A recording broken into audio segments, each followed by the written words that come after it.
भारतीय बंधन अधिनियम पर 16 से 18 तक में एक विशेष सत्र जो है लोकसभा में आगू होने जा रहा है, जिसके लिए मैं माननीय प्रधानमंत्री जी को दिल की गहराइयों से बहुत बहुत धन्यवाद आभार व्यक्त करूँगी कि जो कार्य पूर्व में बहुत पहले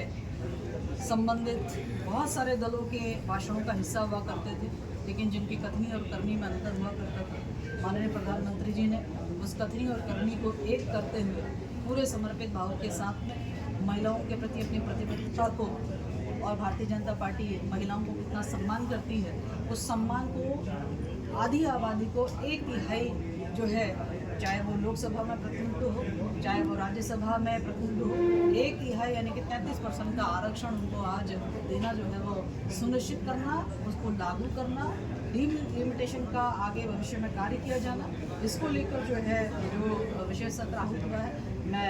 आदि उत्तराखंड की ओर से माननीय प्रधानमंत्री जी को बहुत धन्यवाद ज्ञापित करती हूँ, आदि आबादी की ओर से भी बहुत धन्यवाद ज्ञापित करती हूँ कि वाकई जो महिलाओं का हक है वो माननीय प्रधानमंत्री जी आप ही ने देने का काम किया है। हम उत्तराखंड की महिलाएं और देश की महिलाएं आपको बहुत धन्यवाद, बहुत आभार व्यक्त करती हैं। 33% आरक्षण जो महिलाओं को मिला है मैडम, वो धरातल पर कब तक दिखाई देगा? देखिए 33% आरक्षण जो महिलाओं को मिला है, जो कि नारी शक्ति अधिनियम के रूप में 2023 के रूप में हम सबको विदित है, निश्चित रूप से ये कब से होगा इसी पर पूरी चर्चा है और मुझे इसी पर पूरी चर्चा 16 से 18 है। निश्चित रूप से इसको लागू करना और निश्चित रूप से इसकी परिसीमन के संदर्भ में सारी चर्चाएं करना वो लोकसभा के अंतर्गत होगा। मैं मानती हूँ कि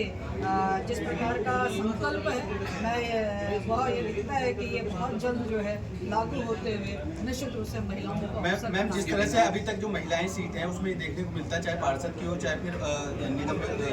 प्रधानों में ग्राम प्रधान की हो, प्रधानपति और पार्षदपति ही हावी रहते हैं, तो ऐसी स्थिति इस उसमें ना आए, उसको न कर क्या? देखिए मुझे लगता है कि भारतीय जनता पार्टी की सरकार में 2014 से लेकर आदित्य तक में हम देखेंगे तो भारतीय जनता पार्टी की सरकार में ये बात स्पष्ट है और ये बात बहुत मैं समझती हूँ कठोरता के साथ में लागू किया गया है कि जो प्रतिनिधित्व है, चाहे वो ग्राम प्रधान के रूप में हो, चाहे वो पार्षद के रूप में हो, चाहे वो मेयर के रूप में हो, चाहे वो विधानसभा के रूप में हो, चाहे वो लोकसभा के रूप में हो, जो प्रतिनिधित्व करता है, चूँकि वो इसी बात से उनको प्रतिनिधित्वकर्ता बनाया गया है कि वे स्वनिर्णय लेने में सक्षम होंगे, वे समाज के हित में काम करने में स्वनिर्णित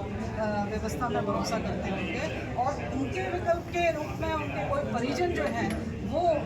किसी प्रकार का निर्णय करना नहीं होगा। पार्टी ने हमेशा इसका ख्याल रखा है और मैं समझती हूँ कि बहुत ग्राम पंचायत स्तर पर तो हमारे ग्राम प्रधानों के प्रशिक्षण भी हुए हैं, तो इसलिए कहीं इस प्रकार चीज़ को बढ़ावा नहीं है कि उनके बदले उनके परिजन जो है किसी प्रकार के निर्णायक होंगे। ये व्यवस्था दूर दूर से भारतीय जनता पार्टी की सरकार में है। मैडम क्या इस बार मैडम धरातल पर जो है ना, जो आप बात कर रही हैं वो धरातल पर सही नहीं है, क्योंकि चाहे आप हरिद्वार में देखो, चाहे कहीं भी देखो जहाँ महिला मेयर है, चाहे जहाँ पर प्रधान है, वहाँ बिल्कुल वास्तव में स्थिति है, सच्चाई है। देखिए मैं समझती हूँ कि हर संवैधानिक मीटिंग में कहीं पे भी किसी भी जनप्रतिनिधि के जो जनप्रतिनिधि महिला के रूप में उसके परिजन कहीं पे भी संवैधानिक बैठकों में आमंत्रित नहीं। मैं समझती हूँ कि उन बैठकों से वो स्वयं ही अपने आप में जो है संवैधानिक परंपराओं का वो पालन करते हैं और भारतीय जनता पार्टी के जो जनप्रतिनिधि हैं, मैं समझती हूँ उनमें तो 100% इसका पालन है और जहाँ कहीं भी इस प्रकार से होता है तो निश्चित रूप से मीडिया बंधुओं के माध्यम से हो, चाहे वो सरकार के माध्यम से उसको सुनिश्चित किया जाता है कि निर्णयकर्ता ये जो हमारा जनप्रतिनिधि जिस किसी रूप में भी है, चाहे वो ग्राम पंचायत स्तर पर है, चाहे वो मेयर के स्तर पर है, वो ही उसके निर्णायक होंगे। इसको लेकर सुनिश्चितता की जाती है। मैडम क्या चुनाव तक सीटें बढ़ेंगी प्रदेश के अंदर, ऐसा कुछ करने जा रही है? देखिए मैं समझती हूँ कि आने वाले समय में चुनाव की सीटें बढ़ेंगी, परिसीमन होगा, इत्यादि विषय सभी लोकसभा की चर्चा का हिस्सा रहेगा और हमें लोकसभा की चर्चा को सुनना चाहिए और निश्चित रूप से उस चर्चा को जब हम सुनेंगे तो हमारे जो भी हमारे ये क्वेश्चंस है वो उसके माध्यम से समाधानित होंगे। यही निर्णय करने के लिए सभी कुछ जो है मैं समझती हूँ कि लोकसभा के अंतर्गत ये विषय आना है और हम यही मानते हैं कि आने वाले समय में जो है निश्चित रूप से जो उत्तराखंड के देश के हित में हो, सीटें बढ़ना हो और चाहे वो आरक्षण के संदर्भित हो, मैं समझती हूँ कि वो सभी ये जो नारी बंधन विधेयक आ रहा है, इसकी मुख्य बिंदु क्या है? देखिए इसका मुख्य बिंदु तो यही है कि हम लोगों को जो है 1/3 प्रतिनिधित्व देना जो है वो राज्य विधानसभाओं में सुनिश्चित हो रहा है, लोकसभा में सुनिश्चित हो रहा है। अब हर पार्टी को जो है निश्चित रूप से महिलाओं को नेतृत्व देना जो है उनका संवैधानिक जिम्मेदारी हो, जिससे वे भाग नहीं सकते। यानी कि महिलाएं जो अब किसी न किसी, चाहे वो छोटे स्तर पे काम करें, बड़े स्तर पे काम करें, या फिर वो महिलाएं जो राजनीतिक महत्वाकांक्षा रखती है, तो राजनीति से सशक्तिकरण करने के लिए भी जो ये एक या अधिकार उनको जो है कानून के रूप में दिया गया है, जो कि हर दल को जो है उसका पालन करना पड़ेगा। ये सबसे बड़ी उपलब्धि जो है इस नारी शक्ति वंदन अधिनियम की है। तो मैम, ये जो प्रतिनिधि कार्य करते हैं